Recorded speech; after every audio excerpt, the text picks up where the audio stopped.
Hello students, आप सभी का निराला द विजन यूट्यूब चैनल में स्वागत है। जैसा कि मैंने पहले ही बताया था आपको कि हम लोग सीटेट का बैच लॉन्च कर रहे हैं और सीटेट का बैच लगभग समाप्ति की ओर है। और तभी तक इसी दौरान जो है केबीएस का वैकेंसी भी आ गया।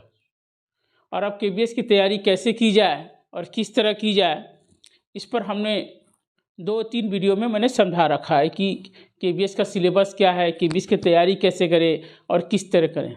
उसी तैयारी के दरमियान आज हम लोग बात करने जा रहे हैं केबीएस में पीआरटी, टीजीटी, पीजीटी में जो चाइल्ड साइकोलॉजी एंड पेडागोजी का जो टॉपिक है वो एक एक टॉपिक को डिस्कस करने जा रहे हैं। और जिसमें पहला टॉपिक हमारा ये है कि डेवलपमेंट क्या है। डेवलपमेंट, यू राइट, डेवलपमेंट ये हमारा टॉपिक है। पहला टॉपिक आप देख रखा हो, डेवलपमेंट। डेवलपमेंट का मतलब होता है विकास। ये टॉपिक केंद्रीय विद्यालय संगठन केबीएस के लिए इम्पोर्टेंट है। ये जो टॉपिक है आपको बहुत ही इम्पोर्टेंट है आपके लिए। डेवलपमेंट है। डेवलपमेंट का मतलब होता है विकास। ये विकास का टॉपिक बड़ा इम्पोर्टेंट है। और ये जो टॉपिक है वो केबीएस के लिए भी इम्पोर्टेंट है और सीटेट के लिए भी इम्पोर्टेंट है और अदर टैट के लिए भी इम्पोर्टेंट है। ये राइट, जितने भी टैट है उसके लिए इम्पोर्टेंट है। चाहे एनसीईआरटी के एग्ज़ाम दे रहे हैं उनके लिए इम्पोर्टेंट है, चाहे डीएसएसबी का भी एग्ज़ाम दे रहे हैं उनके लिए भी इम्पोर्टेंट है।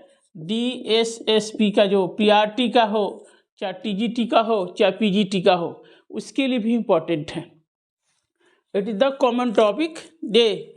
अब इस टॉपिक को समझने का हम लोग प्रयास करना है। अब इस टॉपिक में हम लोग जो पढ़ेंगे, ठीक है, देखने का प्रयास करेंगे। यहाँ पर आप लोग ये वो पढ़ेंगे ग्रोथ एंड मैच्योरेशन। ग्रोथ का मतलब होता है वृद्धि और मैच्योरेशन का मतलब होता है परिपक्वता। आपके केबीएस वाले टॉपिक में ये डिस्कस किया है। दिख रहा है चीज़ क्यों? हेलो, क्लियर हो रहा? ठीक है जी। तो हमें टॉपिक को समझना है। ये डेवलपमेंट हमारा मेन आइडियाज हुआ, लेकिन ग्रोथ और मैच्योरेशन से कैसे अलग है, या ग्रोथ और मैच्योरेशन डेवलपमेंट का ही क्या भाग है, इसको समझने का प्रयास करेंगे। सबसे पहले हम लोग ये पढ़ने का प्रयास करेंगे कि डेवलपमेंट जो टॉपिक है वो क्यों पढ़ना चाहते हैं। ये डेवलपमेंट एंड पेडागोजी टॉपिक का नाम ही होता है विकास और शिक्षण। हम इस टॉपिक को पढ़ने क्यों जा रहे हैं? हम कोई भी टॉपिक पढ़ते हैं उसका उद्देश्य क्या है, हमें क्या ज़रूरत है सीखने सिखाने की प्रक्रिया में डेवलपमेंट के टॉपिक को पढ़ने की ज़रूरत है, या केंद्रीय विद्यालय संगठन को, केबीएस वालों को क्या ज़रूरत पड़ा कि जो हमारे टीचर बने उनके लिए डेवलपमेंट का टॉपिक जाना बहुत ज़रूरी है। और इस पर एक सवाल हो सकता है और होता है, तो इसको ज़रा समझने का प्रयास करते हैं। ठीक है, तो हम लोग क्या है कि क्यों पढ़ते हैं। पहला चीज़ ये समझना पड़ेगा कि शिक्षा का उद्देश्य क्या है। हम लोग किससे जुड़े हुए हैं? शिक्षा से जुड़े हैं। हमारा जो मेन जो कार्य है वो शिक्षा, एजुकेशन है। ठीक है जी। और हम एजुकेशन जब पढ़ते हैं तो एजुकेशन में कई ब्रांच पढ़ते हैं। एक ब्रांच है एजुकेशनल साइकोलॉजी।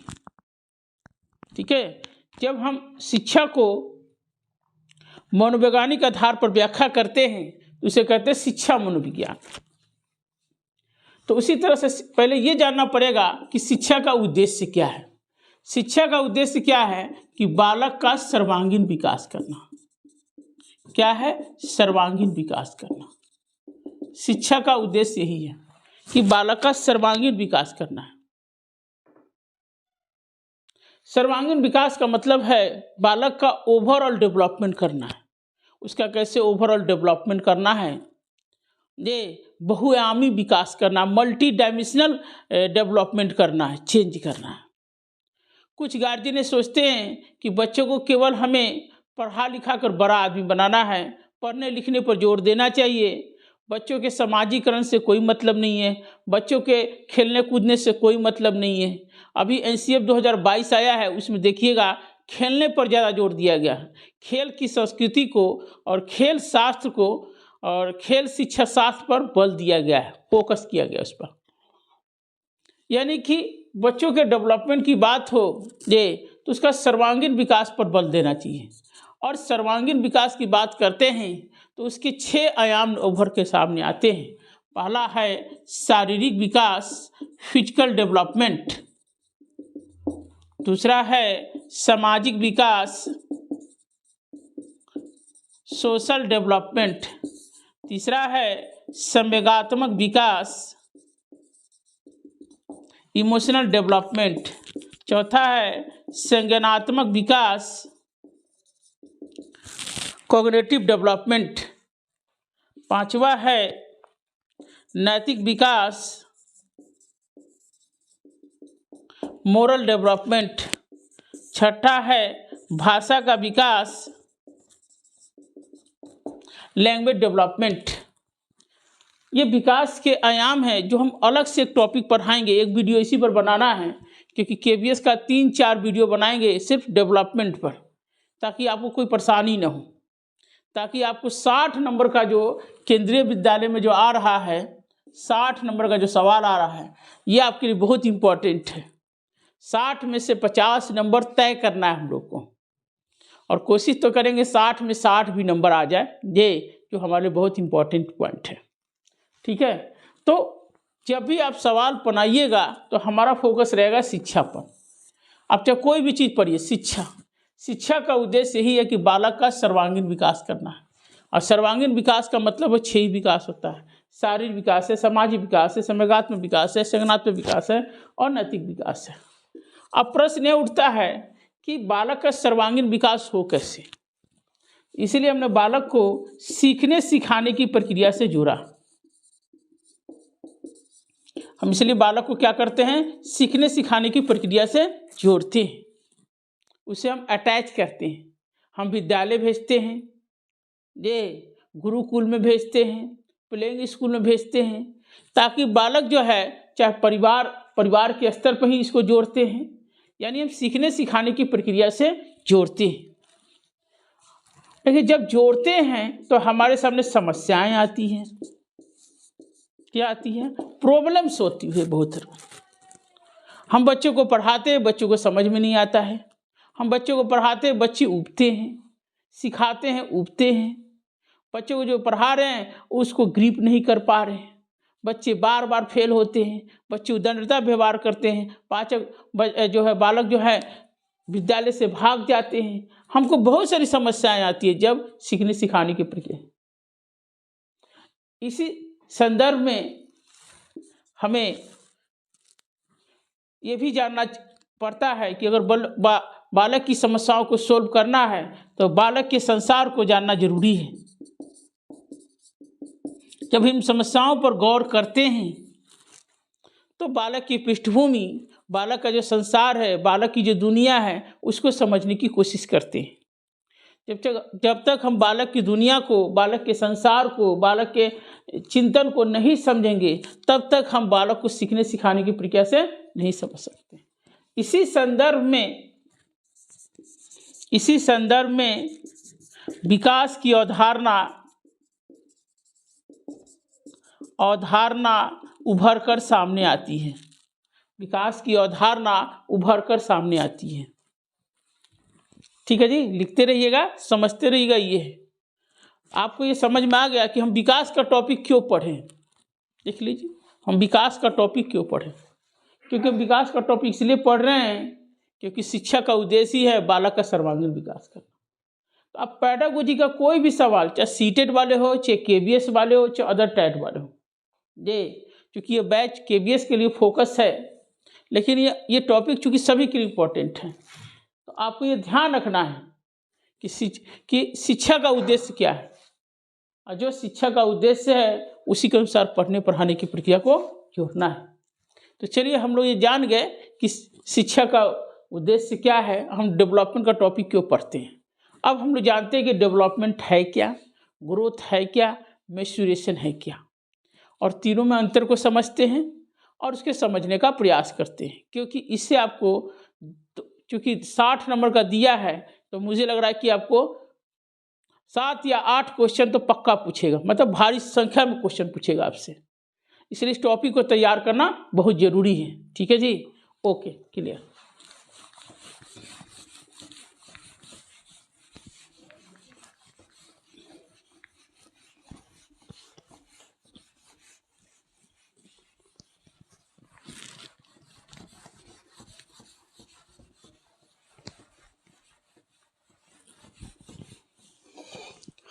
टॉपिक है डेवलपमेंट।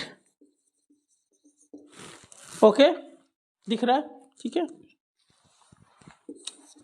अब देखिए, कभी कभी हम लोग क्या करते हैं, अक्सर बच्चे डेवलपमेंट और ग्रोथ को एक मान लेते हैं कि ग्रोथ माने डेवलपमेंट, डेवलपमेंट माने ग्रोथ। लेकिन मनोविज्ञान की भाषा में अगर देखें तो दोनों में काफ़ी अंतर है। पहले हम लोग समझते हैं कि डेवलपमेंट है क्या, इसको सब लेंगे तो ग्रोथ भी क्लियर हो जाएगा। ठीक है जी, पहला पॉइंट है कि डेवलपमेंट को समझने का प्रयास करते हैं, क्या है इसको समझने का प्रयास करेंगे। ठीक है, क्या है, क्लियर।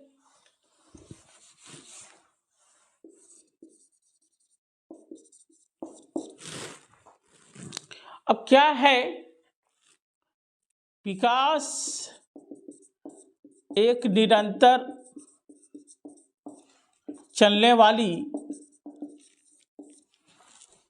जीवन पर्यंत प्रक्रिया है। क्या है, जीवन पर्यंत प्रक्रिया है। पकड़िएगा, पॉइंट बहुत इंपॉर्टेंट है। जो गर्भावस्था से शुरू होकर मृत्यु तक चलती रहती है। जो गर्भावस्था से शुरू होकर मृत्यु तक चलती रहती है। जब भी आप ग्रोथ का डेवलपमेंट का सवाल आएगा तो आप ये ध्यान रखिएगा, ये बेसिक परिभाषा है। और बेसिक परिभाषा यही है कि विकास एक निरंतर चलने वाली प्रक्रिया है। कैसी प्रक्रिया है, तो जीवन पर्यंत प्रक्रिया है। और कैसी है, तो गर्भावस्था से शुरू होती है और मृत्यु तक चलती है। तो इम्पोर्टेंट पॉइंट है, देखिए, निरंतर चलने वाली है, जीवन पर्यंत प्रक्रिया है, मृत्यु तक चलती है। ठीक है जी। अब आइए विशेषता में, विशेषता का चीज़ पढ़ते हैं, क्या है विशेषता, आपको इसी से नजर आ जाएगा।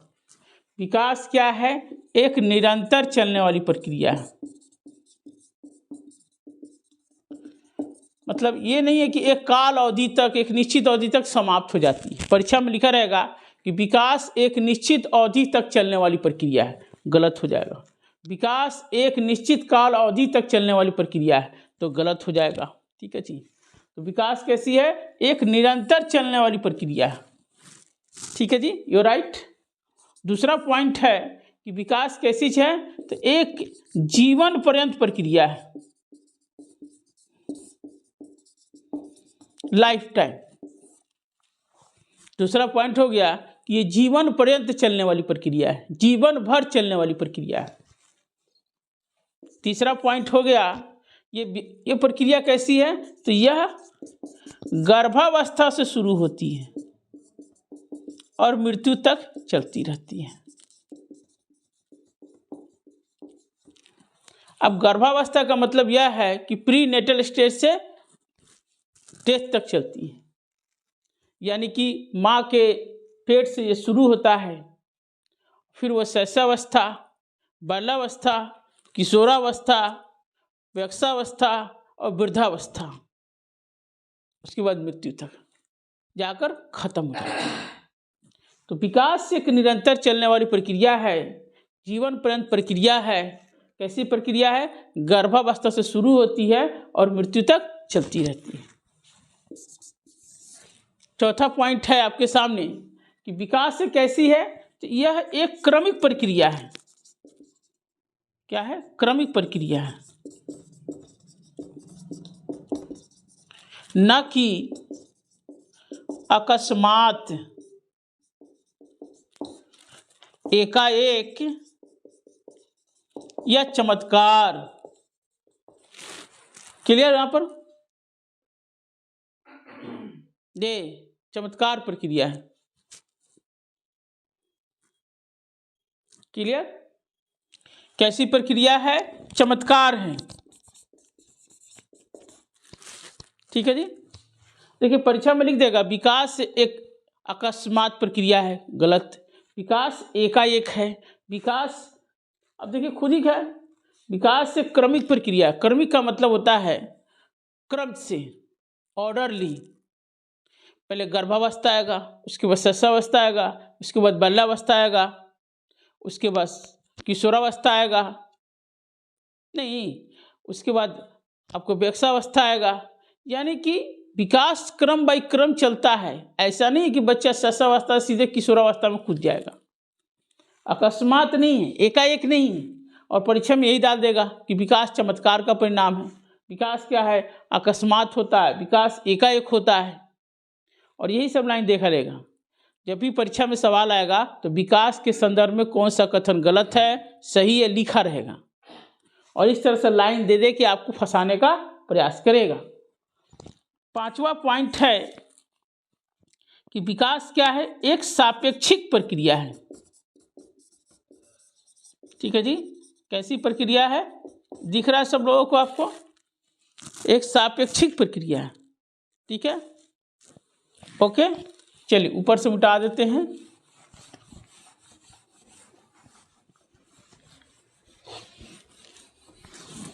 पांचवा पॉइंट है विकास एक सापेक्षिक प्रक्रिया है।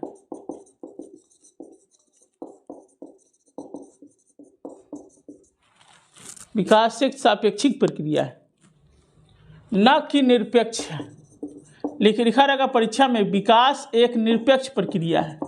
निरपेक्ष का मतलब होता है स्वतंत्र और सापेक्ष का मतलब होता है निर्भर।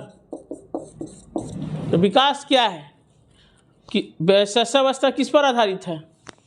गर्भावस्था पर। बाल्यावस्था शिशुअवस्था पर आधारित है। किशोरावस्था किस पर आधारित है? बाल्यावस्था पर आधारित है। यानी सापेक्षिक है, पर निर्भर है, आश्रित है, न कि स्वतंत्र है। यानी एक अवस्था दूसरा अवस्था स्वतंत्र नहीं हो सकता है। निरपेक्ष का मतलब स्वतंत्र। ध्यान रखिएगा, ये वर्ड देता है और कई लोग को वर्ड ये समझ में नहीं आता है, तो ध्यान रखना चीज़ की। 6 पॉइंट है जो बहुत इंपॉर्टेंट पॉइंट है, जो मैं आपको समझाने जा रहा हूँ, बहुत इंपॉर्टेंट है कि विकास में गुणात्मक, पहले लिख लेते हैं, मात्रात्मक एवं गुणात्मक परिवर्तन होता है। मात्रात्मक का मतलब होता है क्वांटिटी और इसका मतलब होता है क्वालिटी, गुणात्मक का मतलब। ठीक है जी।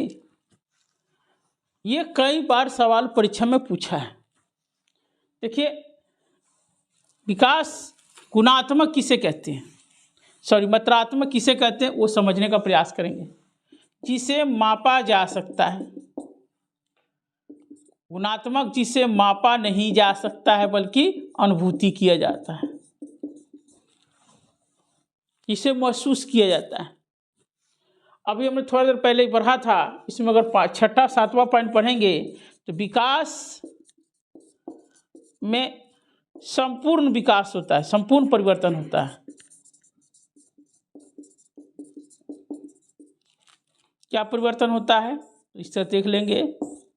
शारीरिक विकास भी आता है, सामाजिक विकास भी आता है, संवेगात्मक विकास भी आता है। जो शुरू में आपको मैंने बताया था वो सारा आता है विकास में।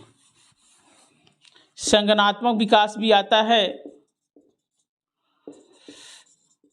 भाषा का विकास भी आता है, नैतिक विकास भी आता है, सब आता है। 1 2 3 4 5 6। आपसे परीक्षा में पूछ देगा कि विकास में कौन नहीं आता है, तो ये 6 ही आता है। और 6 के बाद में लिख देगा आध्यात्मिक विकास, गलत। चरित्र का विकास, गलत, क्योंकि विकास का मतलब मनोविज्ञान की भाषा में वो 6 ही विकास है। अब देखिए इसमें शारीरिक विकास को हम लोग क्या कर सकते हैं, माप सकते हैं, इसीलिए विकास में क्या है, मात्रात्मक परिवर्तन होता है। इसे कभी कभी लिख देता है संख्यात्मक परिवर्तन। घबराने की जरूरत नहीं है, इंग्लिश देख लीजिएगा, क्वांटिटी डेवलपमेंट, क्वांटिटी चेंज, ठीक है जी। और गुणात्मक का मतलब होता है ये सारा लग, संवेगात्मक, सामाजिक, संज्ञानात्मक, भाषा का विकास, नैतिक विकास, ठीक है जी। ये सब सारा जो दिया हुआ है ये सब गुणात्मक है, और ये जो है मात्रात्मक है, याद रखिएगा, क्लियर, मात्रात्मक है। कभी आपको सवाल इसी में फेंट दे तो घबराने की जरूरत नहीं है। विकास क्या है, मात्रात्मक और गुणात्मक दोनों होता है, यानी विकास में जो परिवर्तन होता है संपूर्णता में परिवर्तन होता है, और ये संपूर्णता कितने होते हैं, 6 होते हैं, याद रखना है, ठीक है जी। बहुत इंपॉर्टेंट पॉइंट समझाया आपको इसमें। 8वां पॉइंट यह है कि विकास का कोई लक्ष्य नहीं होता है, विकास का कोई उद्देश्य होता है, लक्ष्य होता है, उद्देश्य होता है, एम होता है, ठीक है जी। 9वां पॉइंट है विकास में एक निश्चित दिशा होती है। ये सब पॉइंट परीक्षा में बनाता है ये, क्योंकि विकास बिना दिशा का नहीं हो सकता है, विकास बिना लक्ष्य का नहीं होता। विकास जब भी होगा उसमें कोई ना कोई उद्देश्य होगा, कोई ना कोई लक्ष्य होगा। ये जैसे आप ही सीटेट का तैयारी कर रहे हैं या केबीएस का तैयारी कर रहे हैं, तो क्या आपके पास उद्देश्य है, तो उद्देश्य यानी कि आपका विकास हो रहा है, ठीक है जी, याद रखिएगा इस चीज़ को। और जो इम्पोर्टेंट पॉइंट है उसको समझने का पॉइंट करते हैं। विकास, अगला पॉइंट है में केवल सकारात्मक परिवर्तन होता है, यह ध्यान रखिएगा, सकारात्मक परिवर्तन। Only one positive development call is विकास। विकास में क्या होता है, केवल सकारात्मक परिवर्तन होता है, विकास में नकारात्मक परिवर्तन नहीं। नकारात्मक विकास को न परिवर्तन को हम विकास कह ही नहीं सकते हैं। विकास जब भी कहेंगे सकारात्मक परिवर्तन को कहेंगे, सकारात्मक दिशा को कहेंगे, सकारात्मक विकास को कहेंगे। यह ध्यान रखिएगा, परीक्षा में लिख देगा कि विकास में सकारात्मक और नकारात्मक दोनों होता है, गलत, ये माना नहीं जाता इस चीज को।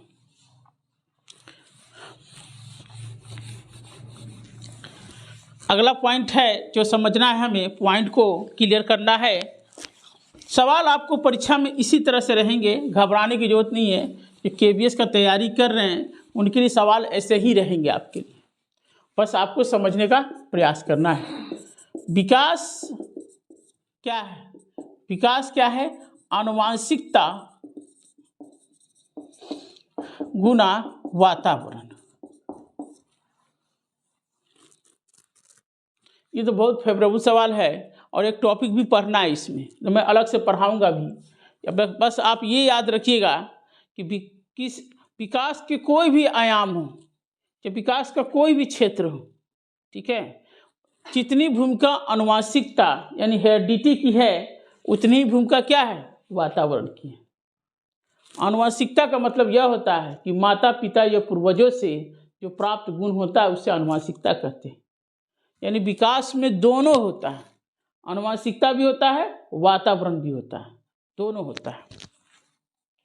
ये चीज़ समझने का प्रयास करेंगे, ठीक है जी। तो आनुवांशिकता गुना वातावरण है ये, ठीक है, क्लियर चीज़ को समझना है।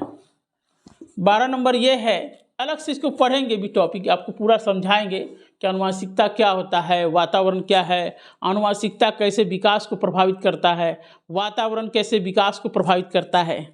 कौन ऐसा विचारक है जो मानता है कि विकास आनुवांशिकता और वातावरण का गुणनफल होता है, कुछ लोग नहीं मानते हैं, उनका भी बताएंगे आपको। इस पर पूरा थोड़ा सा एक क्लास पूरा वीडियो लेंगे, इस पर 1 घंटे का वीडियो बनाएंगे, आपको देख लीजिएगा, आपको कोई दिक्कत नहीं होगा, आप समझने की कोशिश कीजिए। विकास को मापा नहीं जा सकता, बल्कि अनुभूति किया जा सकता है। पहले भी बताया था, मुझे लगा कि लिखवा देते हैं ताकि आपको ध्यान में रहेगा। अनुभूति किया जाता है, अनुमान किया जाता है, क्योंकि मैंने बताया था कि विकास को हम माप नहीं सकते हैं, तौल नहीं सकते, गिन नहीं सकते हैं, बल्कि अनुभूति कर सकते हैं। ठीक है, ध्यान रखना इस चीज़ को। तो शारीरिक परिवर्तन में भी क्या है कि बच्चे में जो आंतरिक जो विकास होता है, आंतरिक जो परिवर्तन होता है, वो विकास के शरीर में आ जाता है। ठीक है जी। तो इस तरह से हम देखते हैं कि विकास को मापा नहीं जाता है, बल्कि अनुभूति किया जाता है। ये उसका अनुमान लगाया जाता है कि बच्चे में इतना सामाजिक विकास हो जाएगा, बच्चे में इतना संवेगात्मक विकास हो जाएगा, इतना भाषा का विकास हो जाएगा। उसे हम तौल नहीं सकते हैं, बल्कि अनुभूति करते हैं। ठीक है, क्लियर हो गया। अब आगे जो है एक पॉइंट समझने का प्रयास है, किसी विचारक ने बहुत अच्छा दिया है, वो मुझे अच्छा लगा है कि मैं आपको बताऊं। विकास क्या है, उसने एक बताने का प्रयास किया है। विकास क्या है, विकास में क्या क्या आता है? वृद्धि, क्षमता, और तीसरा जो दिया है उसने, जो समझना हमें है, वातावरण, परिपक्वता, ठीक है जी, और सीखना। क्या है? सीखना। Growth, capability, environment, maturation plus learning. ठीक है, जिसको कंफ्यूजन होगा समझना है, सारे चीज विकास में सारे चीज आते हैं। वृद्धि, क्षमता, वृद्धि हो गया, क्षमता हो गया, वातावरण हो गया, परिपक्वता हो गया, सीखना, हम सब पढ़ते हैं। सबका मिलाकर, सबका समन्वित रूप ही, सबका योगदान ही विकास है। एक बालक का विकास करना है तो इन सारी चीज़ों पर ध्यान देना पड़ेगा। It is called development. ठीक है, ये चीज़ समझना है। और लगभग हम लोग टॉपिक को कवर कर लिए हैं, जो देखना है। ठीक है, ओके हो गया। ठीक है, ये चीज़ समझना है। मेरे समझ से विकास का टॉपिक आप समझ गए होंगे। इतने सारे जो पॉइंट है, ये हर साल यही पूछते हैं। केंद्रीय विद्यालय कोई अलग से नहीं पूछेगा, यही सब पूछेगा, और यही सब समझने का प्रयास करना है। देखिए, आप पहले से आप जानते हैं, ऐसा नहीं आपने बीएड में, डाइट में पढ़ा होगा, ऐसा नहीं पढ़ा नहीं होगा, पढ़ा ही होगा, लेकिन चीज़ों को समझना है और सवाल कैसे पूछेंगे उसी को देखना है। तो इसका मैं 2 वीडियो बनाऊंगा। एक वीडियो मैं पढ़ा रहा हूँ आपको, और दूसरा मैं क्वेश्चन वाला वीडियो बनाऊंगा, जिससे आप देखिएगा 40, 45, 50 सवाल जो इम्पोर्टेंट मुझे लगेगा मैं आपको दूंगा और आपको डिस्कशन कराऊंगा, ताकि आपको कोई कहीं से भी कोई समस्या खड़ा न हो।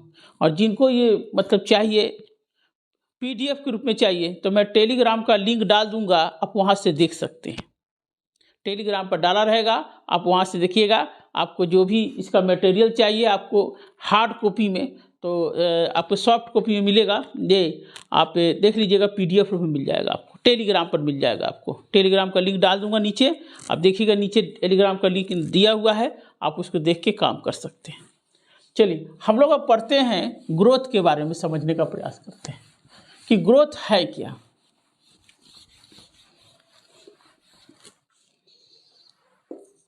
ग्रोथ मतलब वृद्धि, कभी का दूसरा हिंदी होता है अभिवृद्धि। ठीक है जी, दिख रहा है? क्लियर? ग्रोथ का ये वृद्धि, अभिवृद्धि। अब ये है क्या, एकदम बेसिक से समझना है। बालक के अंदर, बालक में होने वाले शारीरिक परिवर्तन को ग्रोथ कहा जाता है। बालक में जो फिजिकल चेंज होता है, उससे हम ग्रोथ कहते हैं। ध्यान रखिएगा। शारीरिक परिवर्तन क्या है? उसके भार में, उसके लंबाई में, उसके मोटाई में, नहीं, उसके परिवर्तन में, जो भी होगा वो शारीरिक परिवर्तन, फिजिकल डेवलपमेंट। यानी कि शारीरिक परिवर्तन बराबर वृद्धि, वृद्धि बराबर शारीरिक परिवर्तन, ऐसे कह सकते हैं। ठीक है जी। अब जो शारीरिक परिवर्तन है इसको हम माप सकते हैं, लिख सकते हैं कि वृद्धि को मापा जा सकता है। मापने का मतलब है इसे तौला जा सकता है, इसे गिना जा सकता है, इसे किया जा सकता है। अगर वृद्धि को माप सकते हैं तो क्या कह सकते हैं कि वृद्धि में मात्रात्मक या संख्यात्मक परिवर्तन होता है। लिख सकते हैं, निश्चित रूप से बताया था मैंने कि जब किसी चीज को माप सकते हैं, तौल सकते हैं, तो उसे हम क्या लिखते हैं? मात्रात्मक परिवर्तन, जिसका इंग्लिश होगा क्वांटिटी डेवलपमेंट। ठीक है जी, क्लियर हो गया आपका। चौथा पॉइंट है कि वृद्धि निरंतर चलने वाली प्रक्रिया नहीं है। ये बहुत इंपॉर्टेंट पॉइंट है, लिख देगा परीक्षा में कि वृद्धि एक निरंतर चलने वाली प्रक्रिया है। तो निरंतर चलने वाली प्रक्रिया नहीं है। क्या है? तो एक निश्चित अवधि के बाद रुक जाती है। एक निश्चित अवधि के बाद क्या हो जाती है? रुक जाती है।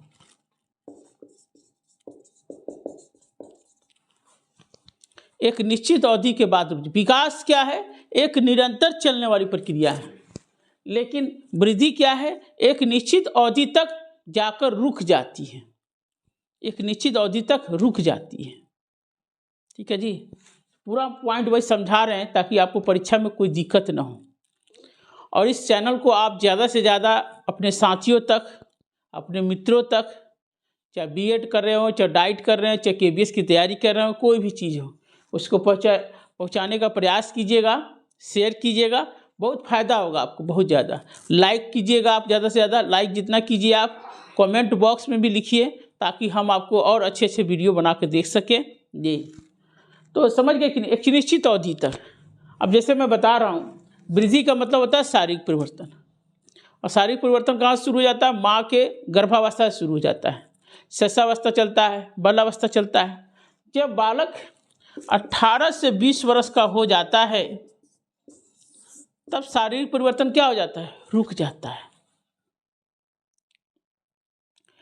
कुछ लोग को देखिएगा 20 वर्ष के बाद भी पेड़ से लटकते हुए मिलेंगे कि मेरी लंबाई बढ़ जाए ताकि मेरी शादी हो जाए, चाहे हो जाए।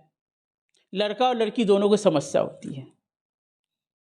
ठीक है, तो उनको जानना चाहिए। उनको ये अगर अवधारणा पढ़ा होगा उन्होंने तो जानते होंगे कि एक निश्चित अवधि के बाद आपकी लंबाई नहीं बढ़ सकती है। ठीक है जी। हाँ, आपके हड्डी में मजबूती आ सकती है लेकिन लंबाई नहीं बढ़ सकती है। तो ये पॉइंट याद रखिएगा कि वृद्धि क्या है? एक निरंतर चलने वाली प्रक्रिया है। वृद्धि क्या एक निरंतर चलने वाली प्रक्रिया नहीं है, बल्कि क्या है? एक निश्चित अवधि के तक रुक जाती है। ठीक है जी, तो क्लियर हो गया। ये बहुत इंपॉर्टेंट पॉइंट है जो मैंने आपको बताया। पांचवा पॉइंट ये है कि वृद्धि में क्या होता है? नकारात्मक या सकारात्मक परिवर्तन होता है। निगेटिव या पॉजिटिव चेंज होता है। तो ग्रोथ में क्या है? निगेटिव या पॉजिटिव चेंज होता है। ठीक है जी, ये है। अब कैसे होता है? वृद्धि का मतलब हो गया शारीरिक परिवर्तन। आपकी उम्र बढ़ रही है, आपकी लंबाई भी बढ़ रही है, आपकी चौड़ाई भी बढ़ रही है, आपकी मोटाई भी बढ़ रही है, तो क्या हो गया? सकारात्मक परिवर्तन हो गया। लेकिन आपकी उम्र बढ़ रही है लेकिन आपकी लंबाई नहीं बढ़ रही है, शारीरिक विकास नहीं हो रहा है, अब बौना हो रहे हैं। उम्र बढ़ गया ज़्यादा लेकिन आपकी लंबाई नहीं बढ़ी, तो आपका क्या हो गया? नकारात्मक हो गया। यानी वृद्धि में नकारात्मक या सकारात्मक परिवर्तन होता है। लेकिन विकास में क्या था? केवल सकारात्मक परिवर्तन होता था। It is the difference between आपको जो है ग्रोथ एंड डेवलपमेंट। अब खुद सोचिए कि अगर विधि में नकारात्मक या सकारात्मक परिवर्तन हो रहा है तो निश्चित रूप से कि वृद्धि में कोई लक्ष्य नहीं होता है, कोई उद्देश्य नहीं होता है, कोई दिशा नहीं होती है। वृद्धि क्या है? लक्ष्य विहीन है, दिशा विहीन है, उद्देश्य विहीन है। ठीक है जी, ये याद रखिएगा, इंपॉर्टेंट पॉइंट यहाँ भी है। विकास में लक्ष्य होता है क्योंकि उसका एक निश्चित विकास उद्देश्य होता है और वो सकारात्मक परिवर्तन को दिखाता है। यहाँ क्या है कि समय के साथ विकास हो भी सकता है, नहीं भी हो सकता सारी परिवर्तन। इसलिए वृद्धि में कोई लक्ष्य नहीं होता है, उद्देश्य नहीं होता है, दिशा नहीं होती है। ध्यान रखना, इंपॉर्टेंट पॉइंट है जो मैंने आपको बताया कि वृद्धि के बारे में समझाया आपको।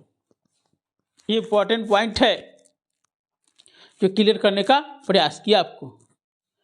वृद्धि क्या है? वृद्धि में दोनों तरह के परिवर्तन प्रभावित करते हैं, आनुवंशिकता और वातावरण दोनों प्रभावित करते हैं। ये ध्यान रखिएगा चीज़ को कि वृद्धि में दोनों तरह के प्रभावित करते हैं। ये भी हो सकता है, सातवां पॉइंट यहाँ भी हो सकता है, जो आपका शारीरिक परिवर्तन होता है क्या है, उसमें आनुवंशिकता का भी योगदान होता है और वातावरण का भी योगदान होता है। ध्यान रखिएगा, मैंने आपको बताया था कि ये आनुवंशिकता जो वातावरण का जो खेल है, 2-3 सवाल तो हमेशा आते रहते हैं परीक्षाओं में। जे इसको कॉमन समझना है, विकास का कोई भी क्षेत्र दोनों चीज़ प्रभावित करेगा, आनुवंशिकता भी, वातावरण। एक टॉपिक ही पढ़ाएंगे आपको, क्लियर कराएंगे, ठीक है। तो इस तरह से हम देखते हैं कि आपने विकास का टॉपिक समझ लिया, वृद्धि का टॉपिक समझ लिया। अब हम दोनों के बीच का थोड़ा अंतर समझ लेते हैं ताकि आपको कोई कन्फ्यूजन न रहे। परीक्षा में क्या करता है कि विकास का टॉपिक पूछेगा, कहेगा विकास के संबंध में कौन सा कथन सही है, क्या गलत है, ये पूछेगा आपसे। और उसमें क्या करेगा, आपको ग्रोथ का पॉइंट डाल देगा। अगर आपका कॉन्सेप्ट क्लियर नहीं है तो आप कंफ्यूज हो जाएंगे और फिर वो कंफ्यूज कराने का पूरा प्रयास करता है, और जहाँ कंफ्यूज हुए क्वेश्चन गलत हुआ आपका। तो एक तरफ आप लिख लीजिएगा वृद्धि, दूसरी तरफ लिखिएगा विकास। वृद्धि का मतलब ग्रोथ होता है, ध्यान रखिएगा, ये भूलिएगा नहीं। और ये डेवलपमेंट। जब भी सवाल अब परीक्षा में बनाइएगा तो इंग्लिश का टर्मिनोलॉजी जरूर देखिएगा, क्योंकि साइकोलॉजी में इंग्लिश का टर्मिनोलॉजी बहुत ही इम्पोर्टेंट करता है। पहला ये लिखिएगा कि शारीरिक परिवर्तन को हम लोग क्या कहते हैं, वृद्धि कहते हैं। एकदम सिंपल बात करना है। और इसको क्या कहिएगा कि बालक के संपूर्ण परिवर्तन को क्या कहते हैं, विकास कहते हैं। अब संपूर्ण परिवर्तन वही हो गया। विकास के 6 आयाम, शारीरिक विकास भी होता है, संज्ञानात्मक विकास, संवेगात्मक विकास, सामाजिक विकास, नैतिक विकास, भाषा का विकास, ये सारे विकास होते हैं। दूसरा पॉइंट कि वृद्धि जो है एक निश्चित अवधि तक चलती है। क्या है, एक निश्चित अवधि तक चलती है, मतलब 18 से 20। माँ की गर्भावस्था शुरू होती है, 18 से 20 वर्ष की उम्र आते आते क्या हो जाती है, रुक जाती है। और यहाँ दूसरा पॉइंट यह है, ये निरंतर चलती है, निरंतर चलने वाली प्रक्रिया है, निरंतर चलने वाली प्रक्रिया है। ठीक है जी, निरंतर चलने वाली प्रक्रिया है जी, क्लियर चीज है। तीसरा पॉइंट ये समझना है हमें, विकास में केवल वृद्धि को मापा जा सकता है, लेकिन इन्हें मापा नहीं जा सकता है, बल्कि अनुभूति किया जा सकता है। तब सिंपल बात, सब बात जानते हैं आप, बस मैंने आपको इसलिए लिखा कि दिमाग में आपको चीज़ें बैठ जाए और कॉन्सेप्ट इज बहुत क्लियर है, क्लियर और डिस्टिंक्ट हो जाए आपका, कि आपको कोई परीक्षा में दिक्कत ना हो। और जब मापेंगे तो ये मात्रात्मक परिवर्तन होगा, यानी वृद्धि में केवल मात्रात्मक परिवर्तन होता है, और इसमें क्या होगा, मात्रात्मक प्लस गुणात्मक दोनों होगा, क्योंकि मात्रात्मक का मतलब शारीरिक विकास और गुणात्मक का मतलब हो जाता है सारे तरह का विकास, सामाजिक, संवेगात्मक, संज्ञानात्मक, सब। इसीलिए विकास में दोनों आ जाता है, ध्यान रखिएगा। मैं बता चुका हूँ विकास में वृद्धि में कोई दिशा नहीं होती है। ऐसे पहला पॉइंट ये लिख देंगे, ज़्यादा क्लियर रहेगा। वृद्धि में नकारात्मक या सकारात्मक परिवर्तन होता है। क्या होता है? नकारात्मक और सकारात्मक परिवर्तन होता है, जबकि विकास में क्या होता है? केवल सकारात्मक परिवर्तन होता है। क्लियर हो रहा है सबका? तब क्लियर होना चाहिए चीज़ें, ठीक है जी। और जब नकारात्मक और सकारात्मक होगा तो ये क्या होगा? इसमें कोई दिशा नहीं होगी, लक्ष्य नहीं होगा, उद्देश्य नहीं होगा, यही देता है परीक्षा में। और चूंकि इसमें केवल सकारात्मक परिवर्तन है, हमेशा नीचे से आगे बढ़ने की प्रवृत्ति है, तो एक निश्चित दिशा होगी, लक्ष्य भी होगा, उद्देश्य भी होगा। विकास में क्या होता है? पीछे से आगे की ओर बढ़ने की प्रक्रिया होती है। ये नहीं कि आगे से पीछे जाएगा, नहीं, ऐसा नहीं होता, तो विकास नहीं कहा जाएगा। ये पीछे से आगे की ओर जाने की प्रक्रिया होती है, ठीक है जी।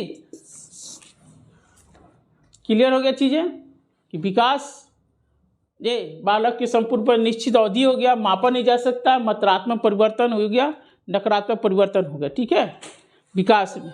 अब देखिए वृद्धि में क्या होता है? आंतरिक और बाह्य दोनों तरह के परिवर्तन होते हैं। तो ये विकास में भी वही होता है। विकास में आंतरिक और बाह्य दोनों होता है,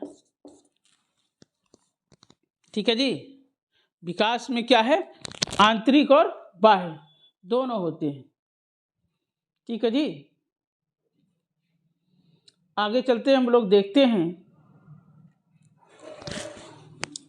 अब एक पॉइंट और है जो बेसिक पॉइंट है, जो हमें समझना है, वो है कि वृद्धि क्या है। अब ये पॉइंट है, वृद्धि क्या है? विकास के बिना भी संभव है। जैसे वृद्धि क्या है? वृद्धि हो, आपका विकास नहीं हो रहा है लेकिन वृद्धि हो रही है। आपका उम्र बढ़ गया लेकिन विकास क्या है? वही भी हो सकता है, ठीक है जी, ये है। और यहाँ क्या है कि विकास वृद्धि के बिना संभव है।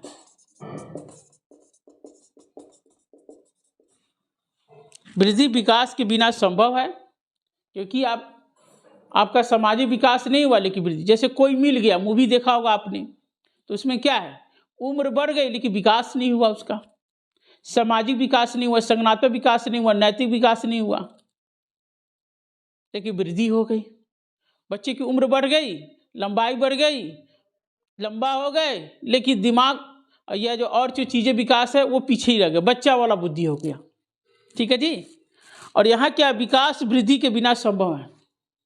आप बौना है लेकिन विकास, आपकी शारीरिक परिवर्तन नहीं हुआ, आप बौना ही रह गए, लेकिन आपका विकास हो गया, आपका दिमाग बढ़ गया, आपका सामाजिक विकास बढ़ गया, आपका नैतिक विकास बढ़ गया, आपका भाषा का विकास बढ़ गया, सब विकास बढ़ गया आपका, ठीक है। तो इस तरह से ये पॉइंट है जो आपको कंफ्यूजन नहीं कराएगा। मैंने आपको बता दिया कि विकास क्या है, वो भी समझा दिया, वृद्धि क्या है वो भी समझा दिया आपको, और दोनों में अंतर भी समझा दिया, ताकि आपका क्लियर हो जाए इस चीज़ को, ठीक है जी। चलिए अब हम लोग एक टॉपिक पढ़ते हैं कि विकास, वृद्धि और परिपक्वता, ये तीन एक टॉपिक और बचा है हम लोग का, वो समझने का प्रयास करते हैं।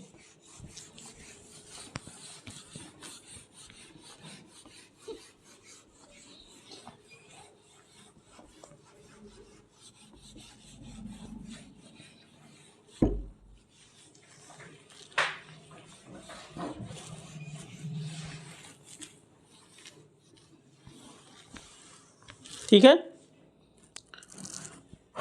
एक टॉपिक है विकास, वाइस वर्सेस परिपक्वता, डेवलपमेंट वाइस वर्सेस मैच्योरेशन, ये टॉपिक है हमारा, ये आपको दे रखा है। विकास ही परिपक्वता है, क्या परिपक्वता ही विकास है? ये अब देखिए यहाँ इसको समझने का विकास एक कोशिश करते हैं। विकास में क्या होता है? संपूर्ण परिवर्तन होता है, हर तरह का परिवर्तन होता है उसमें। और परिवर्तन होता है तो 6 ही होता है, इसके 6 ही आयाम हैं, मैंने लिख रखा है आपको, बता रखा है आपको इसमें। जैसे कि शारीरिक परिवर्तन, सामाजिक, नैतिक, भाषा का विकास, संज्ञानात्मक का मतलब होता है नैतिक विकास, अगला टॉपिक में समझाएंगे आपको, और संवेगात्मक विकास। ठीक है। अब जो शारीरिक परिवर्तन है वो कैसे होता है? उस पर दोनों तरह से प्रभाव करता है। आनुवांशिकता भी प्रभाव डालती है, आनुवांशिकता का भी महत्वपूर्ण योगदान होता है, और वातावरण का भी होता है। लेकिन जब बालक का शारीरिक परिवर्तन आनुवांशिक तरीके से हो, ठीक है, उस परिवर्तन को क्या कहते हैं हम लोग? परिपक्वता बोलते हैं, मैच्योरेशन बोलते हैं। वातावरण नहीं आएगा उसमें। परिपक्वता में केवल आनुवांशिकता की भूमिका होती है। जब बालक का शारीरिक परिवर्तन आनुवांशिक तरीके से हो तो उस विकास की प्रक्रिया को कहते हैं परिपक्वता। मतलब जब बालक का शारीरिक जो ढांचा है, सांचा है, देह, वो क्या होता है? आनुवांशिक तरीके से होता है। आपके माता पिता का क्या रहा था या पूर्वजों का कैसा रहा था, उसके अनुसार क्या होता है? आपका शारीरिक संरचना निर्माण करते हैं। उस परिवर्तन की प्रक्रिया को क्या कहते हैं? परिपक्वता बोलते हैं। ठीक है। जैसे माँ के पेट में, गर्भावस्था में, आप गर्भ की अवस्था में देखेंगे, वहाँ क्या होता है कि आपका शारीरिक संरचना बनना शुरू हो जाता है, और बच्चा जन्म लेता है, शिशुअवस्था में आता है, बाल्यावस्था में आता है, किशोरावस्था में आता है। तो जब वो 18 से 20 वर्ष का हो जाता है, तब क्या हो जाता है? उसका शारीरिक परिवर्तन रुक जाता है, ग्रोथ रुक जाता है। तो उस प्रक्रिया को क्या कहते हैं? परिपक्वता बोलते हैं। ठीक है जी। तो दूसरा पॉइंट भी समझ लीजिएगा कि परिपक्वता का मतलब यहाँ है, न कि वातावरण आ जाएगा तो फिर परिपक्वता का परिभाषा नहीं होगा। अब देखिए बात सही है कि शारीरिक परिवर्तन में वातावरण की भूमिका होती है, लेकिन यहाँ परिपक्वता जो शब्द है, जो मैच्योरेशन जो शब्द है, उसका मतलब यह है जब बालक का शारीरिक परिवर्तन आनुवांशिक तरीके से हो, उस परिवर्तन को क्या कहते हैं? परिपक्वता बोलते हैं। और ये परिपक्वता परिपक्व कब होता है? शारीरिक परिवर्तन कब परिपक्वता होती है? तो 18 से 20 वर्ष की उम्र में हो जाती है। उसके बाद आप कितना भी पैर पर लटक जाइए, उससे कोई प्रभाव नहीं पड़ता है। ठीक है जी। तो यानी कि परिपक्वता क्या है? विकास का एक पहलू है जे, यानी विकास में परिपक्वता के भी महत्वपूर्ण भूमिका है। लेकिन ये मत समझिएगा कि विकास ही परिपक्वता है और परिपक्वता ही विकास है। और परिपक्वता का मतलब है शारीरिक परिवर्तन, ध्यान रखना है। क्या है? शारीरिक परिवर्तन। केवल शारीरिक परिवर्तन को ही परिपक्वता कहा जाता है, सामाजिक, संज्ञानात्मक, नैतिक विकास को नहीं। जो मनोविज्ञान की भाषा में जो परिपक्वता जो शब्द है वो केवल शारीरिक परिवर्तन के लिए आता है, और वो भी शारीरिक परिवर्तन किस कैसे आता है? तो आनुवांशिक तरीके से आता है, न कि वातावरण का। क्लियर कॉन्सेप्ट रहना चाहिए, आपको परीक्षा में आएगा सवाल इसका। अब तक तो आया तो नहीं है ले, और जो आप PDF मांगेंगे नोट्स, तो मैं आपको वहाँ पर उपलब्ध करा दूंगा, आपको इसको चिंता करने की कोई ज़रूरत नहीं। ठीक है जी, क्लियर। एक टॉपिक ये है कि विकास पर कौन कौन सी चीज़ें प्रभावित करती है। एक सवाल ये है आपका, तो एक क्लियर टॉपिक हो गया, और इस पर बहुत सारा क्वेश्चन देंगे जहाँ आप आराम से काम कर सकते हैं।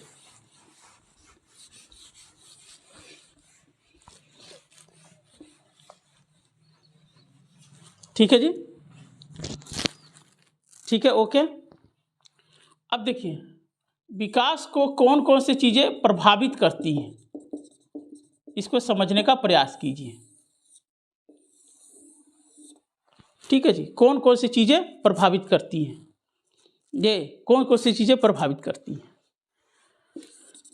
मैंने पहले ही बताया था कि विकास में दो चीज़ें महत्वपूर्ण भूमिका निभाती हैं, एक है वातावरण और दूसरा है आनुवंशिकता। दो ही चीज़ें प्रभावित करती हैं। परीक्षा में क्या करेगा, इसी का उदाहरण डाल के और बता देगा। वातावरण में अगर आते हैं तो परिवार प्रभावित करता है बालक के विकास को। क्या प्रभावित करता है, उसके माता पिता प्रभावित करते हैं। उसके क्या प्रभावित करता है, जो पड़ोसी है वो प्रभावित करता है। क्या प्रभावित करता है, उसके दोस्त है वो प्रभावित करता है। उसके विद्यालय प्रभावित करते हैं, उसके शिक्षक प्रभावित करते हैं, उसके भाषा का जो वातावरण है वो प्रभावित करता है उसका। जो बीमारी है वो प्रभावित करता है उसको। भोजन है वो प्रभावित करता है कि भोजन किस तरह का मिल रहा है। आपका परिवेश कैसा है, आपका सामाजिक परिवेश क्या है, आर्थिक परिवेश क्या है, वो प्रभावित करता है। ठीक है जी। आपका हो गया बुद्धि, ये प्रभावित करता है आपका। मतलब प्रभावित करने के बहुत सारे जो है, आपका पाठ्यक्रम कैसा है वो प्रभावित करता है आपका। ये है विकास के प्रभावित करने वाले कारक। There are many factors, there are many factors to effect to development. यानी कि विकास को प्रभावित करने वाले बहुत सारे कारक हैं। आप हमेशा याद रखिएगा, एक कारक है आनुवंशिकता और दूसरा कारक है वातावरण। वातावरण में निश्चित है, वातावरण क्या है, हमेशा परिवर्तनशील है। जैसा वातावरण होगा विकास को उतना प्रभावित करेगा। और आनुवंशिकता का मतलब है जो माता पिता से जो प्राप्त गुण होता है या पूर्वजों से जो गुण प्राप्त होता है, वो क्या करता है, वो आपके विकास को आधार प्रदान करता है। तो आनुवंशिकता भी उतनी ही प्रभाव डालती है जितना वातावरण डालती है। ये नहीं कि अब वातावरण डाल दिया 90% और आनुवंशिकता डाल दिया 10%, नहीं।